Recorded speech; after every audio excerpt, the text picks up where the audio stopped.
Welcome back to our another video. तो कैसे हैं आप लोग? आप बहुत बढ़िया होंगे गाइस, मैं भी बहुत बढ़िया। तो गाइस बहुत लोगों की कमेंट आई थी, भैया अपनी जर्नी बता दो, कैसे आपने मैकेनिकल से आईटी कंपनी में स्विच मारा, और कैसे। और बहुत सारे कमेंट ये भी आते हैं कि मेरे को इंग्लिश नहीं आती तो मैं क्या करूं, मेरे को कंपनी भगा तो नहीं देगी। भाई भगा देगी, अगर तुम्हें इंग्लिश नहीं आएगी तो सीखो ना। 4 साल कॉलेज में इतना सीखने को मिलेगा तुम्हें कॉलेज में, तो वहां सीखो। मैं भी यूपी बोर्ड से था, मेरे को भी नहीं इंग्लिश आती थी, बिल्कुल नहीं आती थी भाई। मेरे को कोड भी नहीं आता था बिल्कुल, ये भी नहीं पता था ये सी क्या लैंग्वेज होती है, कुछ नहीं पता था, एल्गोरिथम वगैरह कुछ नहीं पता था।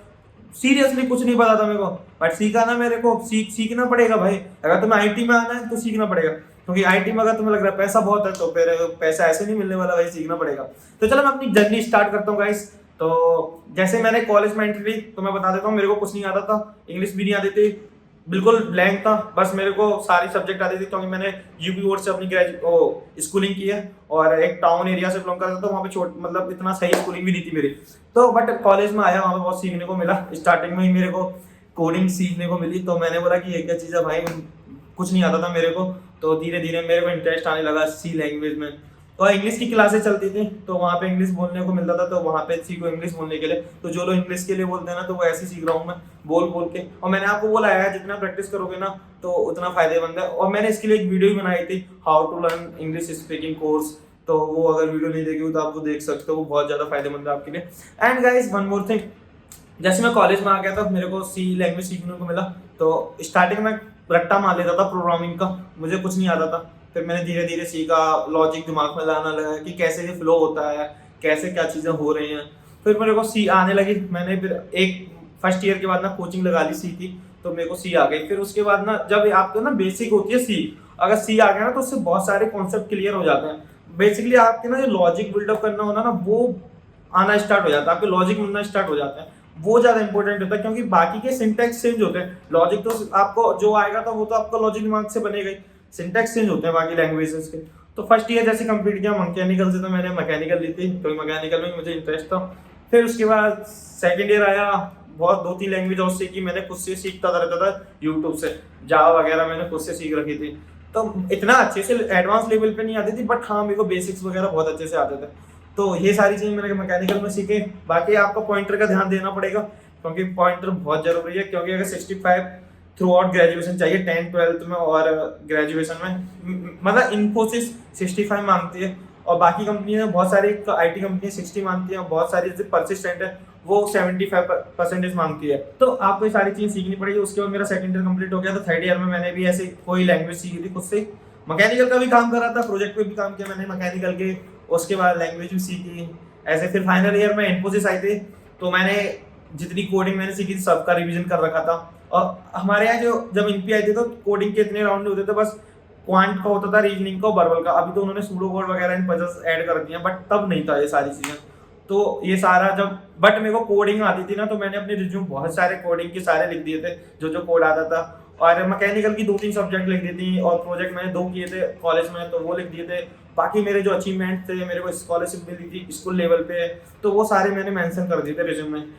And one more thing guys, वो जो आपसे जो आपके इंटरव्यूअर होंगे, वो आपसे जो क्वेश्चंस पूछेंगे, वो आपके रिज्यूमे से पूछेंगे। क्योंकि उन्हें अगर लगेगा ना कोई चीज़ इंटरेस्टिंग है, जैसे प्रोजेक्ट से रिलेटेड, अच्छा प्रोजेक्ट में कैसे किया, कैसे हैंडल करते हो, वो चीज़ें आपसे पूछेंगे। क्योंकि आपने एक प्रोजेक्ट पे काम किया, तो बेसिकली आप भी उनके एक प्रोजेक्ट पे काम करने वाले हो, तो आपको चेक करेंगे कि आपकी एबिलिटीज क्या है, आप कैसे आगे आते हो किसी प्रोजेक्ट पे। अगर आपका कोई आइडिया आता है तो आप कैसे देते हो, उससे रिलेटेड क्वेश्चन पूछेंगे कुछ। आपको अगर उन्हें पता चल जाएगा मैकेनिकल बैकग्राउंड से, सीएस से नहीं, नॉन आईटी बैकग्राउंड से हो, तो आपको ज्यादा क्वेश्चन ऐसे पूछेंगे नहीं, मतलब कुछ 2-3 क्वेश्चन पूछेंगे सी से ज्यादा, मोस्टली वो सी से पूछते हैं। और आपको फेबोनी सीरीज वगैरह है, एंड फैक्टोरियल है, इससे क्वेश्चन या पैटर्न से क्वेश्चन पूछ लेंगे। और एक और चीज मैं बता दूं आपसे, एसएफडीसी साइकिल के बारे में जरूर, सॉफ्टवेयर डेवलपमेंट लाइफ साइकिल के बारे में जरूर पूछेंगे, तो वो तो पक्का कर लेना। और डीबीएमएस से भी 1-2 क्वेश्चन पूछेंगे, डेटाबेस मैनेजमेंट सिस्टम से, तो उससे ज्यादा नहीं पूछेंगे। अगर नहीं बताओगे ना, कोई गल नहीं, आप बोल देना मेरे को आइडिया नहीं, क्योंकि मैंने किया नहीं, बट मुझे चांस मिलेगा ना तो मैं सीख लूंगा सारी चीजें। क्योंकि वो आपके अंदर देखते हैं कि यार ये सीख लेगा या नहीं। अगर उन्होंने अपना आपको ना अपनी कंपनी में ले लिया, आपने कोई चीज सीखी नहीं, तो फिर कोई गल नहीं ना भाई, उनका तो कोई प्रॉफिट नहीं है। अगर आपको सीखने का कुछ होगा ना जुनून, तो आपको पता चल जाएगा, बेसिकली उनको पता चल जाएगा, आइडिया लग जाएगा कि हाँ इस बंदे को ना सीखने का बहुत जुनून है, तो इसको हम ले सकते हैं अपनी कंपनी में। तो ऐसे होता है। तो मेरा भी ऐसे इंटरव्यू चला था, तो उन्होंने, मेरे को भी इंग्लिश नहीं आती थी, अब बताता हूँ ना इंग्लिश का क्या इशूज होता है। तो बताता मेरे को भी इंग्लिश आती थी, बट एक कॉन्फिडेंस होना जरूरी है।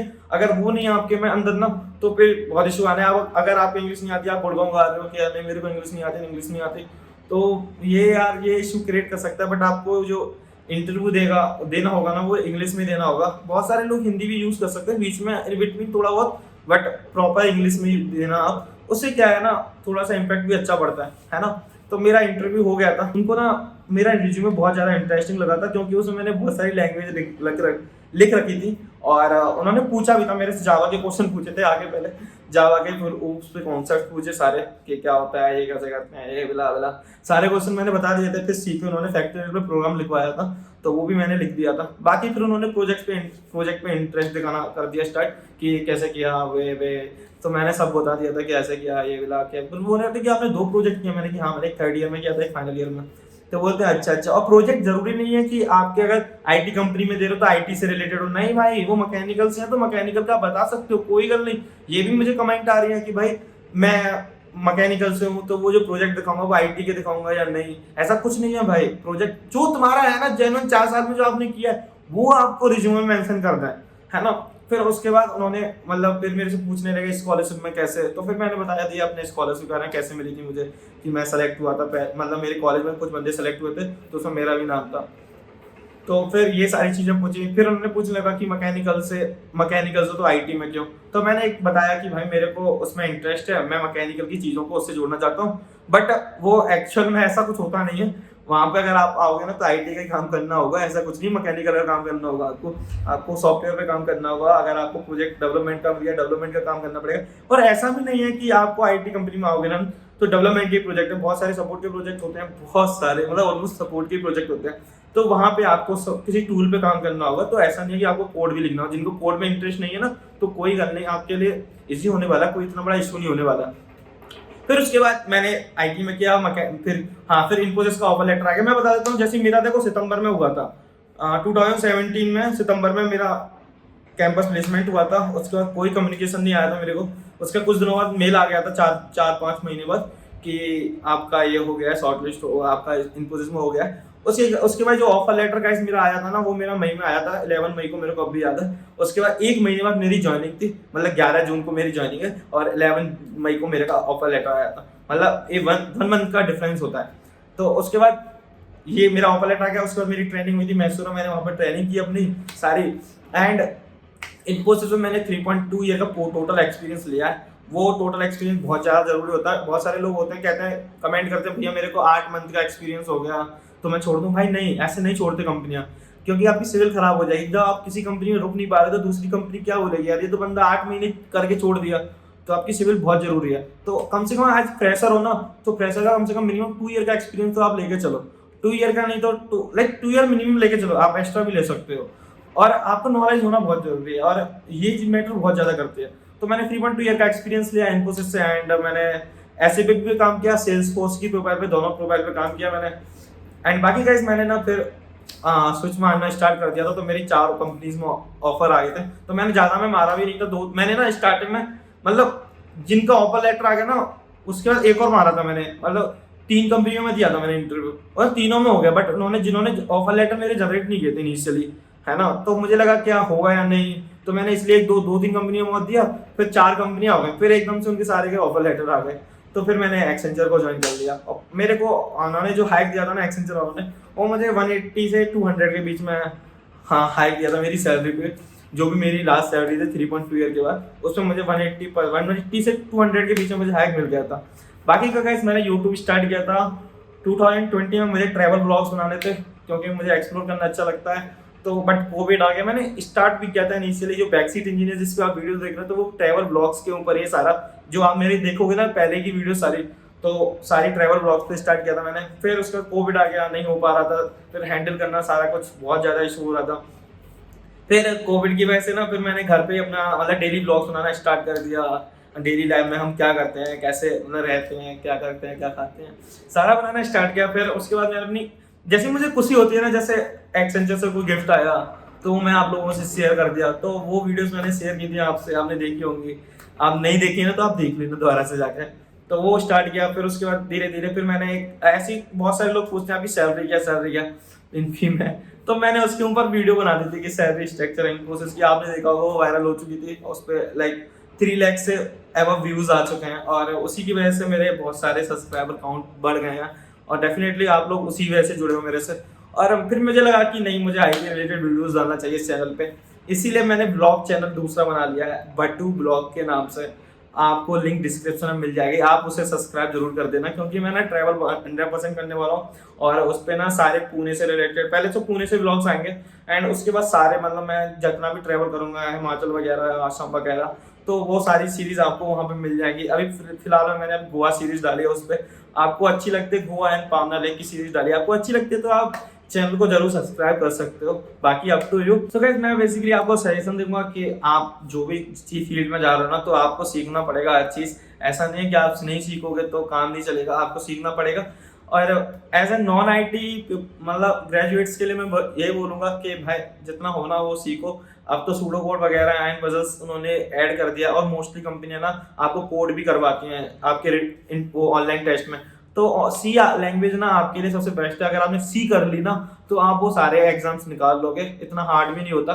तो मैं रिकमेंड करूंगा कि सी तो आप कर ही लो, बाकी का आप DBMS जावा में अगर आपको थोड़ा सा इंटरेस्ट ला सकते हो, बेसिक सीख लो, ऐसा नहीं है कि डीपली से कर लो, सी अच्छे से कर लो। और भी लैंग्वेज है मैंने बता देता हूँ, जो भी मुझे कमेंट आते हैं मैं आपको रिप्लाई दे देता हूँ, जो भी मुझे इंस्टाग्राम पे मैसेज करते हैं मैं उनके रिप्लाई देता हूँ। और गाइस वन मोर थिंग ना, जब भी आप इंस्टाग्राम पे मैसेज करो तो ओनली हेलो मत लिखो, फिर हेलो के बाद मैं हाय लिखूंगा, उसके बाद कन्वर्सेशन बढ़ेगी।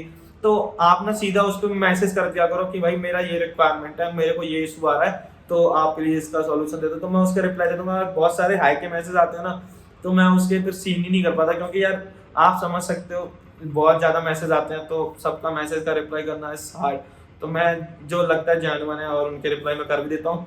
और बहुत सारे लोग बोलते हैं कि भैया कॉल कर दो, मुझे कॉल पे बात करनी है, तो मैं कभी कभी कॉल भी कर लेता हूँ कभी, क्योंकि उन्हें लगता है यार फ्रेश ही है, बहुत सारे डाउट्स होते हैं, इवन मेरे को भी होते थे, तो वो बहुत ज़्यादा जरूरी है डाउट्स क्लियर करना, तो मैं कर देता हूँ कॉल। जब मेरे को टाइम मिलना जरूरी है, मेरे को टाइम मिल जाता है ना तो मैं पक्का कॉल कर देता हूँ। बाकी गाइस अगर आपको कोई भी और कुछ पूछना है तो मुझे कमेंट कर देना है इसके नीचे। एंड मैंने टेलीग्राम ग्रुप भी बना रखा है, क्योंकि बहुत सारी चीजें मैं उसके लिए वीडियो नहीं बना पाता, तो जैसे मैं कोई लिंक्डइन पे कोई चीज देखता हूँ या फिर कोई मेरा दोस्त रिकमेंड करता है कि भाई फ्रेशर के लिए वो निकली है जॉब, तो मैं टेलीग्राम ग्रुप पे डाल देता हूँ सारा कुछ जल्दी से जल्दी, और जरूरी नहीं उसके लिए वीडियो बनाऊँ मैं। तो अगर आपने टेलीग्राम ग्रुप मेरा ज्वाइन नहीं किया ना तो टेलीग्राम ग्रुप ज्वाइन कर सकते हो। एंड गाइस इस चैनल को आपको लगता है कि ये आपको बेनिफिट दे रहा है, आपको नॉलेज मिल रही है, तो आपको सब्सक्राइब कर सकते हो इस चैनल को। बाकी का मैंने आपको बताया था, मेरा भट्टू ब्लॉग्स के नाम से चैनल है, आप उसे भी सब्सक्राइब कर सकते हो। बाकी गाइस मिलते हैं नेक्स्ट वीडियो में, टिल देन बाय।